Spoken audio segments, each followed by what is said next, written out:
What fills your life? A story every child and adult must hear. In a school where every day felt like an adventure, the teacher walked in with a big empty jar, and a big secret to share. She carried a large, empty glass jar, a box of big round pebbles, some gravel, a handful of sand, and finally, a glass of water.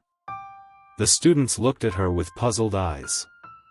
She smiled and said, "Let's see how much this jar can hold."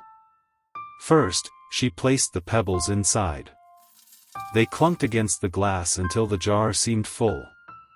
The teacher asked, "Is it full?" The students replied cheerfully, "Yes." But then, she added the gravel, shaking the jar gently. It slipped into the spaces between the pebbles. "Is it full now?" she asked again. The student said, "Maybe not."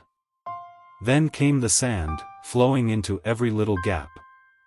And finally, she slowly poured in the water. Now, the jar was truly full. The teacher said, "This jar is your life. The pebbles are your family, your health, your dreams. The gravel is your job, school, and responsibilities. The sand is the small stuff, social media, fights, gossip. And the water, that's everything else you allow in." She looked at her students and said gently, "If you fill the jar with sand first, there won't be room for the pebbles. Fill your life with what matters most, before anything else. So ask yourself, what are the pebbles in your life? And are you making space for them?"